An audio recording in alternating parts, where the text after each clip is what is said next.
Hello friends, good morning. চলো আজকে চা খেতে খেতে তোমাদের সাথে একটু গল্প করি। দেখো আমার সোনা রেডি হয়ে গেছে, স্কুলে পাঠিয়ে দিয়েছি। এবারে হচ্ছে চা খাবো আমি, মা আর বাবা। তো তোমরা কে কে চা খেতে পছন্দ করো?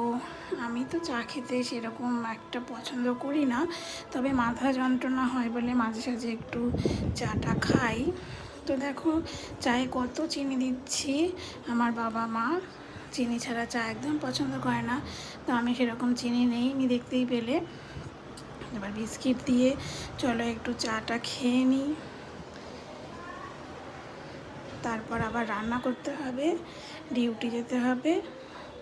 আজকে ইভিনিং ডিউটি বলে একটু চা খাওয়ার সময় পেলাম, না হলে তো সেটাও পাই না। তো আমার ভিডিও তোমাদের যদি ভালো লাগে তাহলে সাবস্ক্রাইব করে পাশে থেকো। রাধে রাধে, হরে কৃষ্ণ।